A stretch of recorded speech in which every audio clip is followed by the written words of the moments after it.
मेरी माँ हर वक्त मेरे भाई को बद्दुआ देती रहती थी और कहती थी कि ऐसी औलाद को पैदा होते ही मर जाना चाहिए था। भाई रात को माँ के कमरे में जाते थे और अंदर से कुंडी लगाकर उनके पांव दबाते थे, लेकिन जैसे ही बाहर आते माँ उन्हें बद्दुआ देने लगती थी। एक दिन अचानक मेरी माँ का इंतकाल हो गया। जब उन्हें गुस्सैल देने की बारी आई तो मेरा भाई इस बात पर अड़ा था कि माँ को बिना गुस्सैल के ही दफनाया जाए। यह सुनकर मुझे हैरत हुई। मैंने जिद करके माँ को गुस्सैल देने का फैसला किया। जैसे ही मैंने उसकी कमीज़ ऊपर उठाई तो मेरे पैरों तले से ज़मीन खिसक गई। उस दिन मैं अपने रोज़मर्रा के कामों में व्यस्त थी। भाई सुबह दरबार की तरफ चले गए और माँ अपने कमरे में आराम कर रही थी। मैं अपने कामों की निगरानी कर रही थी और नौकरों को सुझाव दे रही थी। कुछ देर बाद मैंने सोचा कि क्यों न जाकर माँ का हालचाल पूछ लिया जाए। मैं माँ के कमरे की तरफ बढ़ी। वे जाग रही थी और हाथ में जप माला लिए पढ़ रही थी। मैंने पूछा, माँ क्या कर रही हैं? माँ ने जप माला एक तरफ रख दी और मुस्कुराते हुए बोली, तुम्हारे लिए दुआ कर रही थी, भगवान तुम्हें हमेशा खुश रखे। फिर उन्होंने कहा, तुम्हारे भाई का साया भी तुम पर न पड़े। माँ की यह बात सुनकर मैं हैरत में डूब गई। मुझे समझ ही नहीं आया कि माँ ऐसी बात क्यों कर रही हैं। मैंने कहा, माँ आप ऐसा क्यों कह रही हैं? आप हमेशा भैया को गलत शब्दों से नवाजती हैं और अक्सर उन्हें बद्दुआ भी देती हैं। लेकिन मैं भैया कितने नेक इंसान हैं। पूरे इलाके में उनका इतना नाम है। लोग उन्हें इज्जत की निगाह से देखते हैं और फिर भी आप उनके बारे में ऐसा कहती हैं। आप तो यहाँ तक कहती हैं कि मुझ पर उसका साया भी न पड़े। माँ ने गुस्से में कहा, बेटा तू नहीं जानती तेरा भाई कैसा है। काश वह पैदा होते ही मर गया होता। यह कहते हुए माँ फिर से भैया को कोसने लगी। मुझे बहुत तकलीफ हुई। आखिर माँ भैया के साथ ऐसा क्यों करती हैं? मैंने कहा, माँ अगर आप भैया को ऐसे ही गालियाँ देती रहेंगी तो मैं आपके पास नहीं आऊँगी। आप देखती नहीं कि सुबह से भैया दरबार जाते हैं और रोज़ लाखों का लंगर चलाते हैं, गरीब और भूखे लोगों में खाना बांटते हैं, बेरोजगारों को काम दिलवाते हैं। आपकी कितनी खिदमत करते हैं, वहाँ से लौट कर आते हैं और फिर आपकी टांगें दबाते हैं, फिर भी आप उनके बारे में ऐसा कहती हैं। माँ खामोश हो गई और कुछ नहीं बोली। उनके चेहरे से साफ झलक रहा था कि वह किसी भी बात को समझने के लिए तैयार नहीं थी। खैर मैंने उनसे पूछा, माँ आपके लिए नाश्ता लाऊं या आप बाहर आएंगी? माँ गुस्से में कहा, मुझे नाश्ता नहीं करना, मुझे अकेला छोड़ दो। तुम तो अपने भैया की चमची हो। यह कहते हुए माँ मुंह फेर कर बैठ गई। मैंने माँ को सीने से लगाया तो वह कहने लगी, माँ आप ऐसा मत करें। मैं और भैया दोनों ही आपकी औलाद हैं और हम दोनों में कोई फ़र्क नहीं है। आप बहुत अच्छी हैं और भैया भी बहुत अच्छे हैं। वह 5 वक्त के नमाजी हैं, फिर भी आप उन्हें ऐसा क्यों कहती हैं? वे कहते पैदा होते ही क्यों नहीं मर गए? आप उन्हें इतनी बद्दुआ क्यों देती हैं? माँ ने कुछ नहीं कहा। मैं कुछ देर उनके पास बैठी रही, फिर बाहर निकल आई और इसी सोच में पड़ गई कि आखिर माँ ऐसा क्यों कहती हैं। मैंने तय कर लिया कि आज जब भैया आएंगे तो मैं इस बारे में उनसे ज़रूर बात करूँगी। शाम हुई तो भैया आए। वे फ्रेश होकर खाने लगे। खाना खाने के बाद जैसे ही वे माँ के कमरे की तरफ बढ़े, मैं उनके पास आ गई और कहा, भैया मुझे आपसे एक बात करनी है, इससे पहले कि आप माँ के कमरे में जाएं। मेरी बात सुन लीजिए। भैया ने मुस्कुराते हुए मेरे सर पर हाथ रखा और कहा, हाँ मेरी गुड़िया बोलो, क्या बात करनी है? मैंने कहा, भैया माँ हर वक्त आपको बद्दुआ देती हैं, जबकि आपका इतना बड़ा नाम है और आप इतने नेक हैं, फिर भी वे आपको बुरा क्यों कहती हैं? मुझे यह बर्दाश्त नहीं होता। ऐसा क्या हुआ कि वे आपको ऐसा कहती हैं? मेरी बात सुनकर भैया मुस्कुराए और बोले, बेटा माँ बूढ़ी हो गई है और उम्र बढ़ने के साथ इंसान ऐसा ही हो जाता है। उसे किसी चीज़ की ठीक से समझ नहीं रहती और वह बस यूं ही कुछ भी बोलता चला जाता है। तुम फिक्र मत करो, वह हमारी माँ है। मैं जा रहा हूँ उनके पैर दबाने के लिए। कोशिश करो कि अब उस कमरे में कोई न आए और मुझे कोई डिस्टर्ब नहीं करे, क्योंकि मैं माँ की खिदमत करना चाहता हूँ। यह कहकर भाई कमरे में चले गए और अंदर से कुंडी लगा ली। वह हमेशा से ही ऐसा करते थे। दरबार से लौटने के बाद शाम का खाना खाते और फिर माँ के कमरे में जाकर कुंडी लगा लेते। कहते थे कि वे माँ के पैर दबा रहे हैं। वे माँ की बहुत इज्जत करते हैं और उनका बहुत ख्याल रखते हैं। फिर भी माँ उनसे राजी नहीं होती। मैं तो कभी कभी माँ के साथ वक्त गुजार लेती थी, लेकिन माँ अक्सर मुझे दुआएं देती थी, जबकि भाई को शिकायतें देती थी। यही वजह थी कि मुझे अच्छा नहीं लगता था और मैं अक्सर सोच में डूबी रहती थी। अगले दिन सुबह जब भैया दरबार की तरफ रवाना हो गए, तो मैं घर के रोज़मर्रा के काम निपटाकर माँ के कमरे की ओर गई। माँ सो रही थी। मैंने उन्हें जगाना ठीक नहीं समझा और वापस अपने कामों में लग गई। दोपहर के समय मैं फिर माँ के कमरे में की तरफ गई, यह सोचकर कि अब तक वे उठ गई होंगी, लेकिन माँ अभी भी सो रही थी। मुझे लगा कि शायद वे रात भर जागी होंगी। अक्सर वह रात को जागती थी, इसलिए सुबह सारा दिन सोती रहती थी। उनकी तबीयत भी ठीक नहीं रहती थी, इसी वजह से वह सो गई होंगी। मैंने माँ को नहीं जगाया और खामोशी से वापस चली गई। काफ़ी देर गुजर जाने के बाद फिर से मुझे माँ का ख्याल आया, तो मैं उनके कमरे की तरफ बढ़ी। वह अभी भी सो रही थी। इस बार मैंने थोड़ा आगे बढ़कर देखा। माँ इतनी देर तक तो नहीं सोती। एक बार फिर शाम होने लगी, लेकिन अभी तक सो रही थी। मैंने खुद से बात करते हुए उनके करीब जाकर देखा। मैंने उन्हें हिलाया, आवाज़ें दी, लेकिन माँ ने कोई जवाब नहीं दिया। जैसे ही मैंने उनका हाथ पकड़ा, वह ढीला होकर नीचे गिर गया। यह देखकर मेरे पैरों तले से ज़मीन खिसक गई। यह क्या हो गया था? माँ की तबीयत खराब थी और सारा दिन वह इसी तरह पड़ी रही, लेकिन मैंने समझा कि वह सो रही हैं। मेरी आंखों में आंसू आ गए। मैंने उनके हाथों को छुआ। वह ठंडे पड़ चुके थे। मैं घबराकर तेजी से बाहर की तरफ भागी। भाई अभी तक नहीं आए थे। हमें बाहर जाने की इजाज़त नहीं थी, क्योंकि हम हवेली में रहते थे। भैया का नंबर भी बंद था। मुझे कुछ समझ नहीं आ रहा था कि क्या करूं। काफ़ी देर सोचने के बाद मुझे याद आया कि हमारे एक फैमिली डॉक्टर हैं, जो हमारा चेकअप करने आते रहते हैं।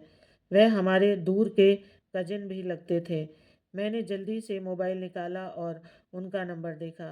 वह मौजूद था। मैंने घबराते हुए उन्हें कॉल किया और कहा, माँ की तबीयत बहुत ख़राब है, आप जल्दी से आ जाइए। वह किसी और मरीज को देखने गए थे। उन्होंने कहा, मुझे 15 मिनट लगेंगे, मैं बस अभी आता हूँ। मैंने फ़ोन रखा और माँ के हाथ पांव मलने लगी, लेकिन मुझे कुछ समझ नहीं आ रहा था कि यह सब क्या हो गया। माँ का जिस्म बहुत ज़्यादा ठंडा पड़ गया था। ऐसी हालत तो उनकी कभी नहीं हुई थी। मेरी आंखों से आंसू बह रहे थे। कुछ देर बाद डॉक्टर हमारे घर की दहलीज पर मौजूद थे। नौकर उन्हें माँ के कमरे की तरफ लेकर आ गए। मैं माँ के सिराने बैठी थी। मैंने कहा, डॉक्टर साहब, आप जल्दी से बताइए कि माँ को क्या हुआ है। उन्हें देखिए, इनका चेकअप कीजिए। ये आंखें क्यों नहीं खोल रही। जैसे ही उन्होंने माँ का चेकअप किया, उनके चेहरे की रंगत उड़ गई। काफ़ी देर तक वे खामोश बैठे रहे। मैंने दंग होकर कहा, भाई आखिर हुआ क्या है, कुछ बताते क्यों नहीं। तो वे कहने लगे, मुझे माफ़ करना कृतिका, तुम्हारी माँ अब इस दुनिया में नहीं रही। तकरीबन 6 घंटे पहले ही उनका इंतकाल हो चुका है। उनकी यह बात सुनकर मेरे पैरों तले से ज़मीन ही खिसक गई। मैं फूट फूट कर रोने लगी। आखिर ऐसा कैसे हो सकता है? मेरी माँ मुझे छोड़कर कैसे जा सकती है? रात में तो वे अच्छी भली थी, लेकिन जो होना था वह तो हो ही गया। मैं वहीं माँ के पास सिराने बैठकर फूट फूट कर रोने लगी। मेरी आंखों से आंसू बेहताशा बह रहे थे और मेरे दिल में माँ के चले जाने का गम उठ रहा था। माँ का जाना हमारे लिए बहुत बड़ा सदमा था। मेरे लिए तो वे अकेला सहारा थी। कुछ देर बाद हवेली में शोर मच गया। भैया घर आ चुके थे। माँ के बारे में सुनकर हवेली में मातम छा गया। हर कोई गमगीन था। माँ का यूं अचानक चले जाना नौकर समेत पूरे घर को सदमे में डाल गया था। भैया भागते हुए माँ के कमरे में आए, जहाँ मैं उनके सिराने बैठकर आंसू बहा रही थी। भैया को देखते ही मैं दौड़कर उनके सीने से लग गई और फूट फूट कर रोने लगी। मैंने कहा, भैया, माँ इस दुनिया में नहीं रही, माँ चली गई। यह सुनते ही भैया वहीं बैठते चले गए और रोने लगे। उन्होंने माँ को झंझोड़ कर जगाने की कोशिश की, लेकिन माँ नहीं उठी। मैं भी रो रो कर परेशान हो गई थी। काफ़ी देर तक हम दोनों यूं ही रोते रहे। फिर अचानक भैया उठे और कहने लगे, मुझे माँ को दफन करना है। यह कहते हुए उन्होंने मुलाजिम को कब्र खोदने का आदेश दिया और दोबारा कहा कि हमें माँ को दफनाना है। मैंने भैया से कहा, माँ को दफन करना है तो हमें पहले उन्हें गुसैल देना होगा। आप किसी गुसैल करवाने वाली महिला का इंतजाम कर दें ताकि मैं उसके साथ मिलकर माँ को गुसैल दे सकूं। मेरी बात सुनते ही भैया ने तुरंत इनकार कर दिया और कहने लगे, नहीं, माँ को गुसैल नहीं देना, हमें उन्हें बिना गुसैल दिए ही दफनाना होगा। यह सुनकर मेरे तो पैरों तले ज़मीन खिसक गई। भला ऐसा कैसे हो सकता है कि एक मुसलमान को बिना गुसैल दिए दफन कर दिया जाए? यह तो सही नहीं है। गुसैल तो हर मृत व्यक्ति का हक है और बिना गुसैल दिए दफनाना बहुत बड़ा गुनाह है। मैंने भैया को समझाने की कोशिश की, लेकिन उन्होंने मेरी कोई बात नहीं सुनी और दो टूक कह दिया। मैंने जो कह दिया सो कह दिया। मैंने फिर से कहा, ऐसा मत कीजिए, ऐसा कौन करता है, वह आपकी सगी माँ है। लेकिन भैया मेरी बात सुने बिना ही बाहर चले गए। हमारी हवेली में आस पड़ोस की औरतें भी इकट्ठा हो गईं। माँ के इंतकाल की खबर पूरे मोहल्ले में फैल चुकी थी और सभी लोग हमारे घर आ रहे थे। माँ को अब उनके कमरे से निकाल कर अब घर के आंगन में रख दिया गया। आसपास सारी औरतें बैठी थीं और सब रो रही थीं। माँ की इस मोहल्ले में बहुत इज्जत थी। वह एक नेक औरत थी। मोहल्ले की औरतें अपने मसाइल लेकर उनके पास आती थीं और माँ उनकी परेशानियों का हल निकालती थी। इसी वजह से मोहल्ले की औरतों का माँ से एक खास लगाव था। माँ के इंतकाल पर हर कोई बेहद गमगीन था, लेकिन मेरे दिल में जो दर्द था उसे भला कौन समझ सकता था। आखिर वह मेरी माँ थी। जैसे ही कब्र तैयार हुई, भैया को सूचना मिल गई। भैया ने कहा कि अब माँ को दफन करना है। यह सुनकर आसपास बैठी औरतें कहने लगी, ना बेटा, यह क्या कर रहे हो? क्या आप माँ को गुसैल नहीं दोगे? मैं भी खड़ी हो गई और कहने लगी, भैया, मैं माँ को बिना गुसैल दिए कभी भी दफन नहीं होने दूंगी। मेरा जमीर यह गवारा नहीं करता। माँ को गुजरे हुए अभी ज़्यादा वक्त नहीं हुआ था कि उन्हें बिना गुसैल दिए दफनाया जाए। माँ अभी बिल्कुल ठीक है और मुझे उन्हें गुसैल देना है। आप जल्दी से गुसैल का इंतज़ाम करवाइए। लेकिन इससे पहले कि भैया कुछ कहते, मेरे साथ कुछ और औरतें भी खड़ी हो गईं और उन्हें समझाने बुझाने लगी। वे कहने लगी, बेटा, ऐसा नहीं करते, यह तुम्हारी सगी माँ है। लेकिन भैया किसी भी हाल में मानने को तैयार नहीं थे। उन्होंने कहा, मैं माँ को बिना गुसैल के ही दफन करूँगा, चाहे कोई कुछ भी कहे। यह सुनते ही मोहल्ले की एक औरत उठी और कहने लगी, कितना बदनसीब बेटा है, इसी वजह से इसकी माँ इसे बद्दुआ देती रहती थी। ज़रूर इसके कुछ काले कारनामे होंगे। इसकी बातों से ही इसकी शख्सियत झलक रही है। यह अपनी माँ को बिना गुसैल के दफनाने जा रहा है। भला ऐसी औलाद जीते जी क्यों नहीं मर जाती? ऐसी औलाद पैदा होते ही क्यों नहीं मर जाती? यह सुनते ही मेरे कानों में एक अजीब सी गूंज उठी। जो बात माँ ने कल सुबह कही थी वह मेरे कानों में गूंजने लगी। माँ कह रही थी कि ऐसे बेटे को तो पैदा होते ही मर जाना चाहिए था। आखिर ऐसे क्या बात थी? लेकिन खैर मैं खामोश रही। जब माँ का जनाजा कब्रिस्तान की तरफ ले जाया गया तो काफ़ी देर बाद एक मुलाजिम घबराया हुआ मेरी तरफ भागता आया और कहने लगा, बीबी जी, बड़ी बीबी जी दफन ही नहीं हो रही हैं। जब भी उन्हें दफनाने की कोशिश की जाती है तो ऐसा लगता है कि उनकी मैयत बहुत भारी हो गई है, जैसे किसी चीज़ ने उन्हें पकड़ रखा है। वे कब्र में उतर ही नहीं रही हैं। यह सुनकर मेरी आंखों में आंसू आ गए। मेरे दिमाग में बस एक ही बात चल रही थी, भैया माँ को बिना गुसैल दिए ही दफनाने ले गए हैं। शायद इसी वजह से ही माँ की दफन नहीं हो रही। खैर कुछ देर बाद माँ का जनाजा फिर से घर लाया गया और कुछ लोगों ने भैया को समझाया कि बिना गुसैल के मुसलमान मैयत को दफन नहीं किया जाता और शायद इसी वजह से दफन में परेशानी हो रही है। तब जाकर भैया ने माँ के गुसैल का इंतज़ाम करवाया। जब मैं और पड़ोस की एक औरत मिलकर माँ को गुसैल देने लगी तो मैंने देखा कि जैसे ही मैंने माँ की कमीज ऊपर कि उनकी पीठ पर कुछ निशान थे। ऐसे लग रहा था जैसे किसी ने उन्हें छड़ियों से उन पर मार की है। यह देखकर मेरी आंखों में आंसू बहने लगे। जब मैं माँ को गुस्सैल दे रही तो मुझे एहसास हुआ कि उन पर बहुत जुल्म हुआ था। ये निशान कुछ दिन पहले के थे, लेकिन पूरे दिन तो मैं माँ का ख्याल रखती थी। रात में सिर्फ भैया ही उनके पास जाते थे। इसका मतलब था कि भैया माँ को मारते थे। अब मुझे समझ में आने लगा कि माँ हमेशा भैया को बद्दुआ क्यों देती थी। लेकिन एक बात मेरे दिमाग में हलचल मचाए हुए थी, और वह यह थी कि आखिर भैया माँ को क्यों मारते थे। मैं बाहर आई तो देखा कि भैया मर्दों के दरमियान बैठे हैं। मैंने एक मुलाजिम के हाथ पैगाम भिजवाया कि भैया मुझसे एक साइड पर आकर मिले। भैया उस खास जगह पर आए और मैंने उनसे पूछा, भैया यह क्या मसला है, यह क्या मामला है। माँ की पीठ पर लाठियों के निशान थे। यह सुनकर भैया एक लम्हे के लिए खामोश हो गए और उनकी नज़रें नीचे झुक गईं, और फिर कहने लगे, हाँ यह बात सच है। मैंने पूछा, माँ के पास आपके अलावा और कोई नहीं जाता था, तो क्या आपने ही माँ को मारा है। भैया ने खामोशी से सिर हिलाकर इस बात को समर्थन कर दिया। मैंने फिर कहा, आखिर ऐसी क्या वजह हो गई थी।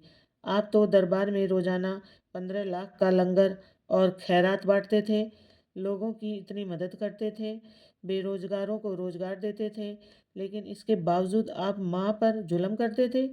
यह क्या बात हुई, आपने माँ को क्यों मारा। मैं रोने लगी। रह रह कर मुझे माँ की तकलीफ़ें याद आ रही थी। जब वह भैया से मार खाते हुए तड़पती होंगी, उन्हें कितनी तकलीफ़ होती होगी। वह तो पहले से ही बीमार थी। भैया फौरन रोने लगे और रोते रोते वहीं बैठ गए।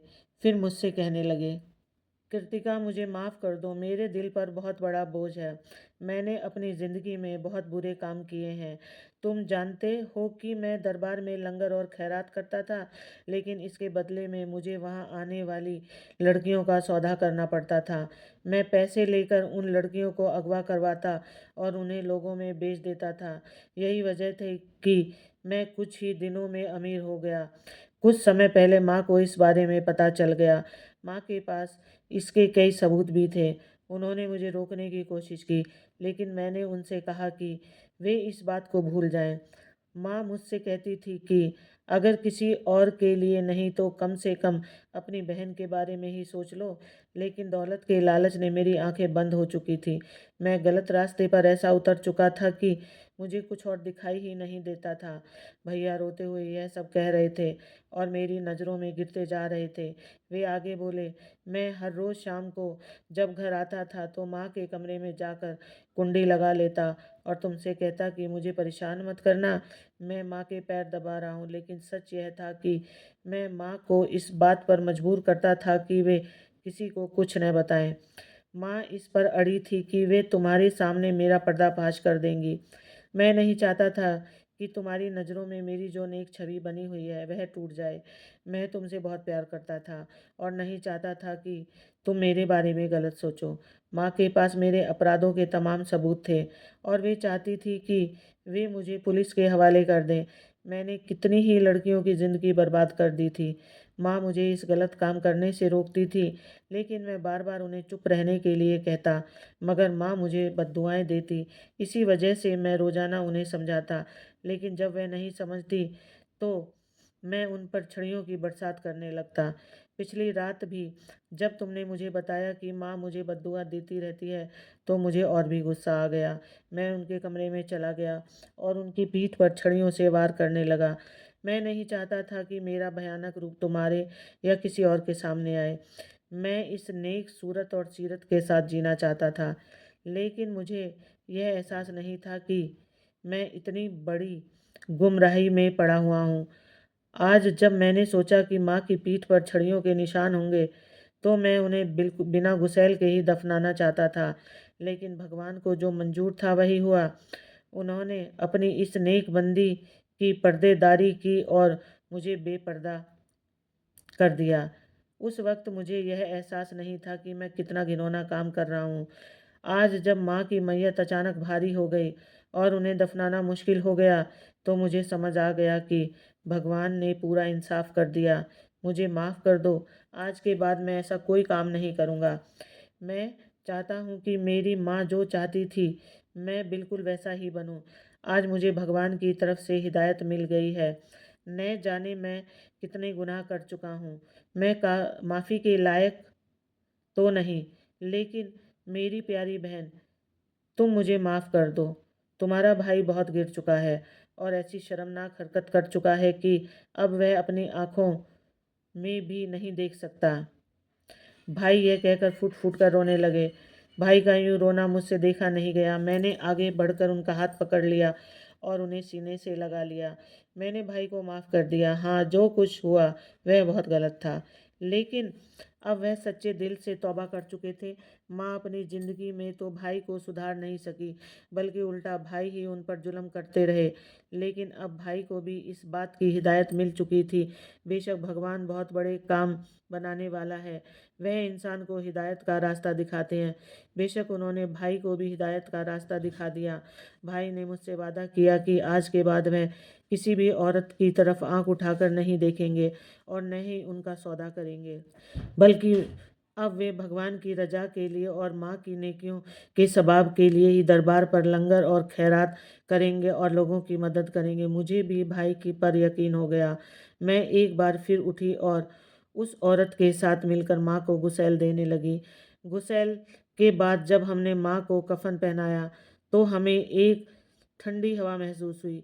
यह खुशबूदार ठंडी हवा थी जिससे मुझे यकीन हो गया कि माँ मुकम्मल तौर पर जन्नती औरत थी। माँ भाई को बद्दुआ ऐसे ही नहीं देती थी, बल्कि उन्हें सुधारने के लिए ऐसा करती थी। वरना कौन सी माँ अपने औलाद को सच में बद्दुआ देगी।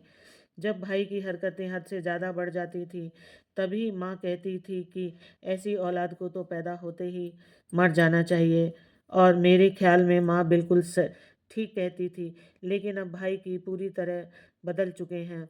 माँ की दफन के बाद जब भाई घर लौटे तो रोते हुए कहने लगे, माँ एक जन्नती औरत थी। तुम्हें पता है, माँ की कब्र से बहुत प्यारी खुशबू आ रही थी। ठंडी ठंडी हवाएं चल रही थी और चारों तरफ खुशबूदार महक थी। माँ जाते जाते मुझे हिदायत का रास्ता दिखा गई। पहले तो मैं बिल्कुल संगदिल होकर माँ को बिना गुस्सैल दिए ही दफनाने जा रहा था, लेकिन जैसे ही मैंने माँ की मैयत को उठाकर कब्र में रखने की कोशिश की, तो अचानक मेरे दिल में अजीब सा एहसास हुआ और मैयत बहुत भारी लगने लगी। ऐसा लगा जैसे उसे उठाना नामुमकिन हो गया हो। फिर हमने फैसला किया कि माँ को गुस्सैल देने के लिए वापस घर ले जाया जाएगा। जैसे ही हमने यह नीयत बनाई, माँ की मैयत अचानक हल्की हो गई। इस घटना ने मुझे झकझोर कर रख दिया और मेरा ईमान पक्का हो गया कि भगवान की जात हर चीज़ पर पूरी तरह कादिर है। इसी के साथ मैंने भी अपना रास्ता अपना लिया और मेरे भाई ने उन सभी लड़कियों को तलाश किया जिनकी इज्जत उसने ख़राब की थी और उनसे माफ़ी मांगी। इसके अलावा उसने उनके नुकसान की भरपाई के तौर पर रकम भी दी। यह सब देखकर मैं बहुत खुश हूँ कि मेरा भाई अब बुराई के रास्ते से हटकर अच्छी राह पर चल पड़ा है। भगवान हम सबको नेक काम करने की हमें सद्बुद्धि दे। राधे राधे।